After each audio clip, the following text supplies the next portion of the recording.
folks. Welcome to Education Matters. This week we have another guest, special guest. We have Kate Baker with us, and she will introduce us to the organization that she's directing, I believe. It's called the Network for Educational Opportunity. Very important organization. You'll definitely want to know more about it. So welcome, Kate, to the Education Matters show. Thanks for having me here, Deborah. Great. So I had you on because I wanted to know more about a few things about your organization. One being success stories about families and students who have come in to your organization and are benefiting from it, and also about a court case that you've had to deal with, instituted by none other, Bill Duncan. And your contact info. I guess that's the outline of the show. Great. Well, let us know the success stories and how, or Sure. about your background and how you came into helping these students. Sure.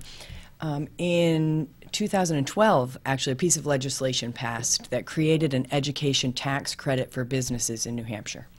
So businesses can donate to the Network for Educational Opportunity or other scholarship organizations that serve K through 12 students. And actually, it's interesting, it's the only scholarship organization in New Hampshire that serves these students in K through 12. When you think of a scholarship organization, a lot of people think of college immediately, right? And so a lot of people will say to me, oh, well, good, we can get scholarships for college. And I say, no, no, no, this is for K through 12, to kind of create in education what we have, right, in college. A family, when they're shopping for a college for their child, looks at a myriad of options, right, and prices, and thinks to themselves, what will work for my child and family, and then applies and enrolls.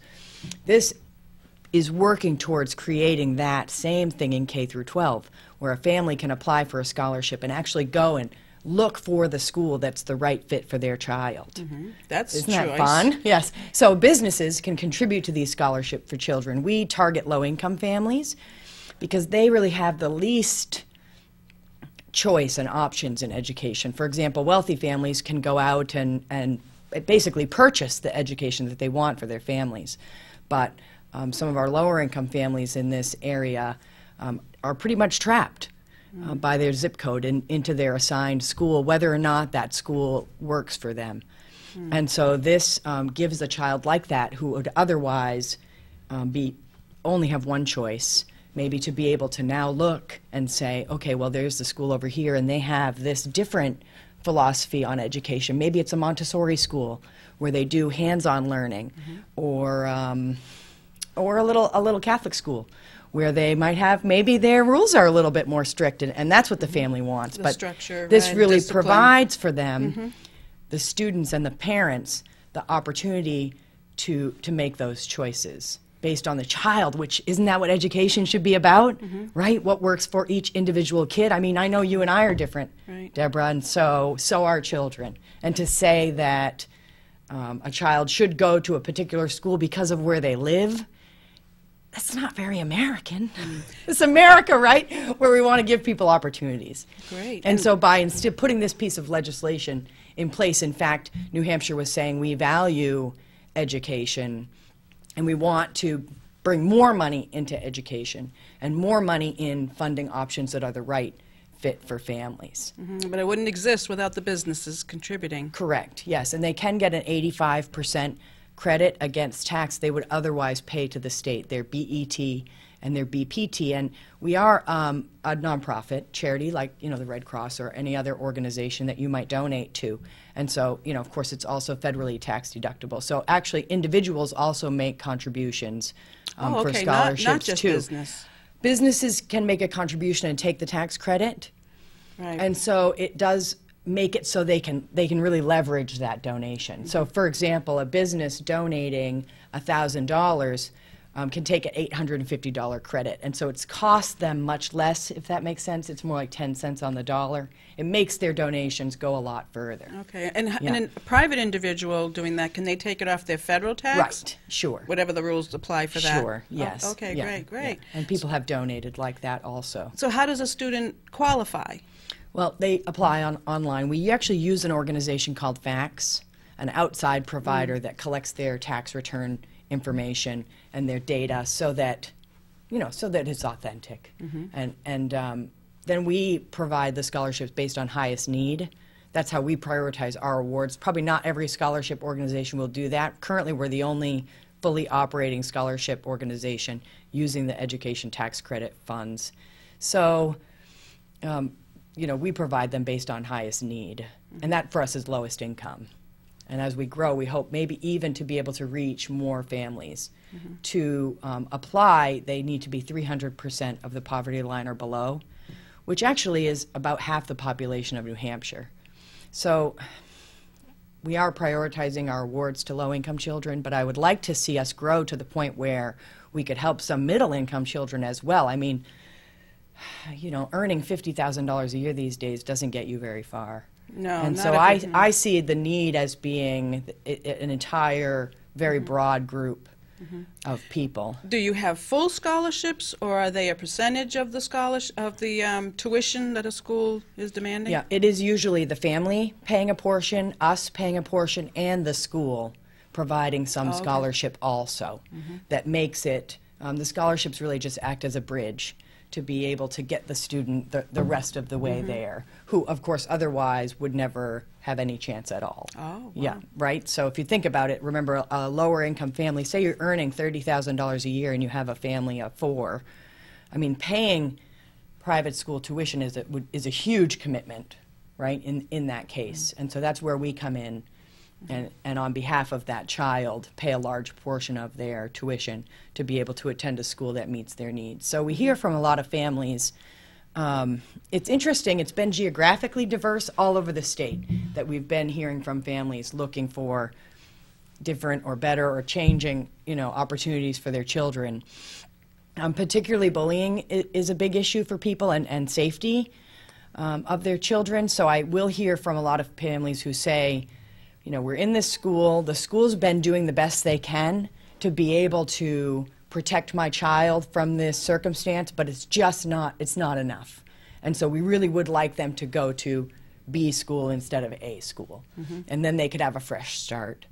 And so there's been, actually one of the 2 children in our first year now are in their second year at the school that they moved to, and the parents have seen incredible academic gains because now the children are secure, safe and secure, right. And so in that particular circumstance, those children would not have been able to switch to the private school that they moved to without the scholarship. And so, I mean, that's life-changing, right? It is. To go from a circumstance where you're not able to do your schoolwork because you're fearful and have high anxiety to now an environment where you're thriving and you're comfortable and you're relaxed and you're happy. Excelling. Yes. And so not only, interestingly enough, is it academic achievement that it impacts, but also that social-emotional piece, which we all focus on so much in education these days, where helping children to just be, I mean, happy, right? Yes. And I think that's the difference between growing up and loving education and going on to college and being successful versus feeling anxiety or whatnot. And so it's been a very exciting, I mean, it's been very exciting work, very fulfilling to be able to provide that bridge for those children to be able to go to a school where you know, their needs are met academically, social, emotionally, whatever it is, based on that child themselves. Has that been 2 years now in the making? Right. Yeah. So 2015 will be our 3rd year of operations. How many students and so have we've had 2 scholarship groups, about 150 students in total. Students. Yeah. Yeah. That's And it's great. been incredible, incredibly challenging too, to launch a new program. I love New Hampshire. Okay, I'm a Manchester kid, lived here my whole life. We're a little change-averse here, you know, we're a little old-fashioned, and so having a new program has been, you know, I feel like sometimes I'm running around like, hey, I'm over here, you know, hey, this is exciting. So, you know, just sharing the information, getting it out there that a business can take their taxes they would otherwise pay to the state and fund education for kids has been my primary focus. Great. You Well, know? the businesses, if you're watching, get a hold of Kate Baker Right. and tell her you're ready to contribute Right. Yeah. for the sake of the children. Yeah, it's been great so far. We actually have gotten close to raising almost $300,000 in total. And so people are finding out about it and want to invest in education. I mean, particularly businesses know how important that is. I mean, one, these are our future employees, and we want them to be well educated. Two, we want people to stay here in New Hampshire. Exactly. And what better way than making sure that families have the education that they need, right? Instead of saying a family living in Manchester saying, well, I'm going to move to Massachusetts because the education system is better there. Because I don't have an opportunity here. Because I don't have opportunities for my kids, right? Again, this is just another way to keep people here in New Hampshire and making sure that we're meeting their needs. Because in my opinion, as a community, we should be looking at education as all education options, and making sure that children have all of those doors that they can open to opportunities. I know. I've seen a list of the private schools in New Hampshire. Yeah. The private schools. This, we're not even. We're not. Well, we are talking about the charter schools. Are we talking about charter schools or charter just schools are schools? tuition free Anyway. already. Okay. And so I love charter schools as an option available for families. I think we're talking about homeschool. But as far as what private. we fund actually an out of district. Okay. Public school. So someone could choose to switch to a different town if they thought that would be a better fit for their child, and then the town charges tuition. Oh, and so we could contribute to another public school elsewhere. Yes, or private school, any New Hampshire Department of Ed approved private school. Okay. Or for homeschooling expenses, and those families submit receipts to us for educational expenses, and then are reimbursed for that. And maybe they just need help with getting a computer or a laptop or some software or a curriculum. Right. And a lot of people will contact me too and talk about how, I mean, think about families that have been in a lower income bracket sending their kids to private school. What a huge, cost that is for them to bear. And then they also pay their property taxes, right, which go to part to the state and the city and to pay for education. And I feel like this is just sort of a way that it makes sense to help them, because when someone is, a contributing taxpayer but yet doesn't have any benefit from the education system, I mean, it's just kind of level the playing field a little bit. Sure. Yeah.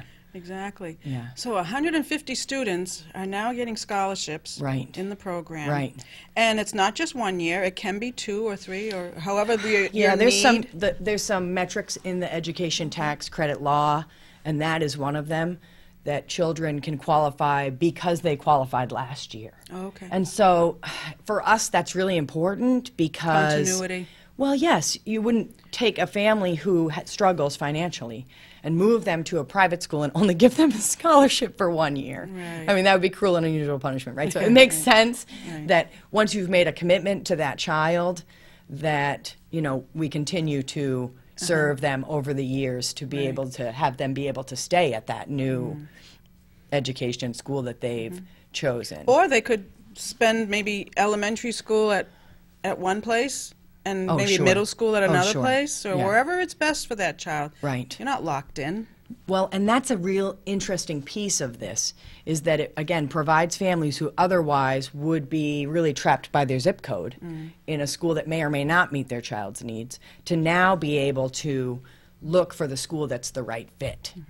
And then once a child has a school that's the right fit, then again, academically they do better, socially they do better, they're happier, they're more likely to be successful. Right. And so when you're matching the education environment to the child, then really we all win. So do you have, is it equal across the board, like the number of students who are elementary, number of students middle school or high school? Yeah, it's interesting. It's been geographically diverse, and then also that the whole spectrum. Whole grade span, yeah. Okay. And so it's, we did get, 1,000 applicants for scholarships. And so we're only able to help about 10% right now. We're looking forward to growing now that we've won the court case, and we'll talk a little bit about that. But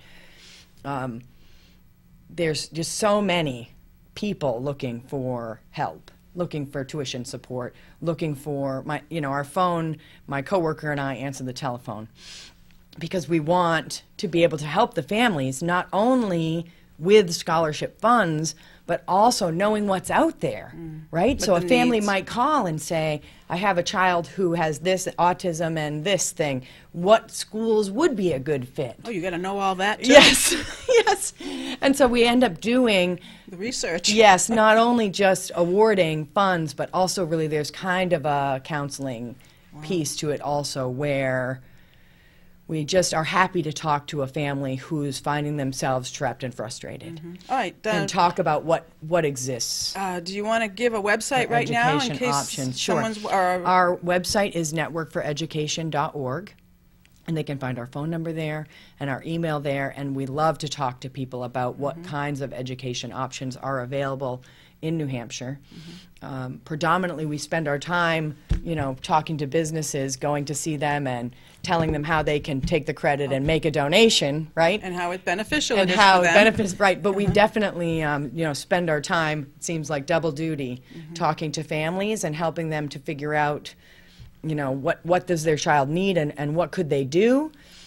And then sharing those stories with our local businesses so they understand that they can take those tax dollars and really invest it in education that's the right fit for all of these children. Do you have a story on your mind, one predominant story that you say, wow, this is amazing, that you could just kind of Sure. Elaborate for us? Right. There was a family who was in a neighborhood public school, and the child was very anxiety, not able to do their work, going to the counselor every day, frankly being bullied also, finally refusing to go to school, saying, I just can't go anymore. The school had sent the school resource officer. The school resource officer actually had told the child that they had to go to school by law, and that actually the parent would be arrested if they didn't go. And then the parent did finally decide to homeschool with a scholarship from us. That's one story for that homeschooling. And so choice. that scholarship enabled her to be able to educate her child the way she needed to without all that anxiety, without all that bullying. And now, of course, the child doesn't need to go to counseling anymore because they're happy. They're getting their education needs met because they're getting an individualized education. And the curriculum is exactly what that child needs. And so a child who otherwise, what would happen to that kid if they stayed in the school where it was so negative and high anxiety for them, right? Now what about transportation? Doing that. I'm sorry to cut you off, but what about transportation? So in Manchester, that Manchester buses kids to private schools also in Manchester. Oh, okay. Not just the charter schools? Mount St. Mary's and the charter schools and the public schools. So it does seem like in rural areas that's more of a challenge, but frankly, parents make incredible sacrifices for their children, right?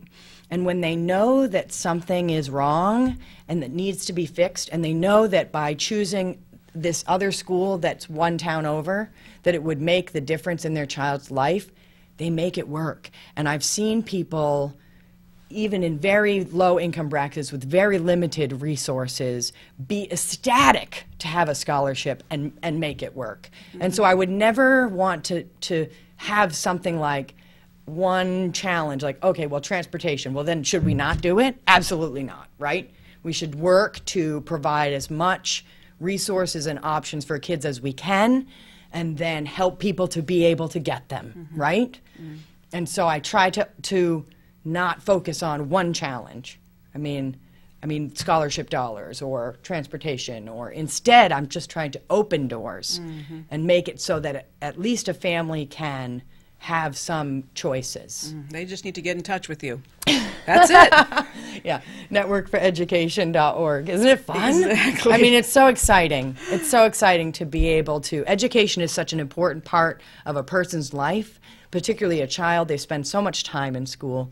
It's so important that school be the right fit for them. That's a dream come true for some families. Yeah, really? It really is. Yeah, if someone said, what did they say, like Superman and Robin Hood? Some man, when I call the families when we're making the awards to talk to them and say, okay, this is the scholarship award.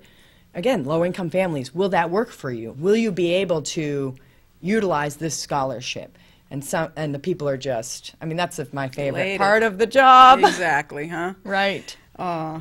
Making such a difference. That's my favorite part. All right, so now we have a few minutes here to get into the Bill Duncan lawsuit against the state, because he didn't like this Sure, whole it was program. the ACLU. It was a group called the Alliance for the Separation of Church and State, and it was also the NEA, and there's a whole list of people who were part of that lawsuit suing the state about the education tax credit.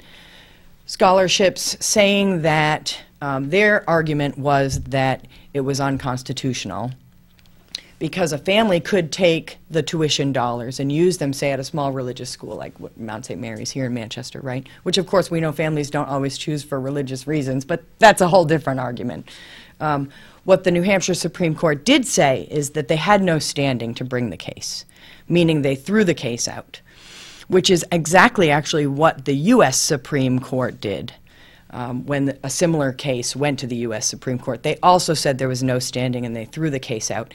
And they went on to say, really is because it's private money. And so money in your pocket or my pocket is not the state's money to direct, right? Regardless of whether we take a deduction on our taxes for a donation or a credit for an expense, I mean, it's still not their money, and so they really had to throw it out They can't of decide. court. They really had to throw it out of court, The just state like cannot the U.S. decide ever where you go to school, religious or otherwise, because it's not their money. Right, and so now what that did by throwing out this case and saying, basically, in essence, it's private money, the contributions from businesses, which of course makes perfect sense. It's a donation that they're giving. Whether you could take a tax credit or a deduction, it doesn't make it someone else's money. Mm-hmm. So now we can give scholarships to students to any New Hampshire approved, DOE approved private school.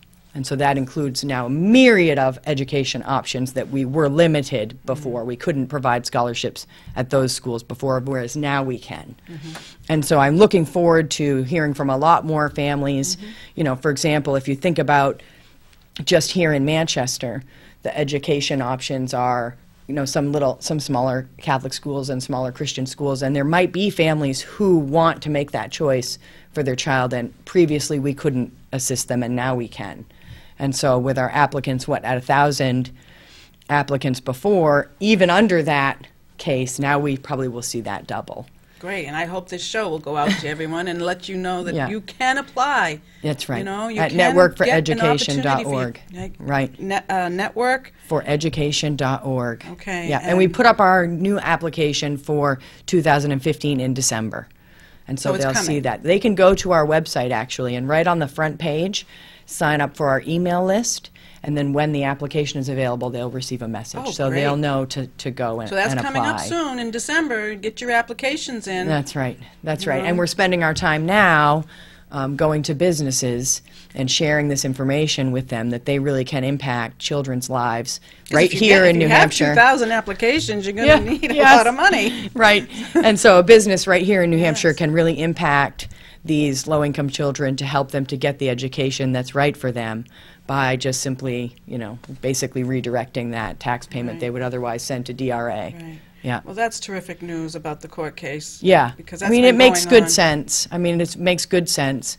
Mm-hmm. I mean, it's donations, and whether you take a deduction or a credit on your taxes for a donation doesn't make it someone else's money. So, no. And really also the principle of helping children and investing in education is really right. And so it makes sense for this whole thing to exist. So all children will be able to succeed in whatever issues, you know, if they have special needs, there's special needs schools that are approved by the state. Yes. And they can go there. Sure.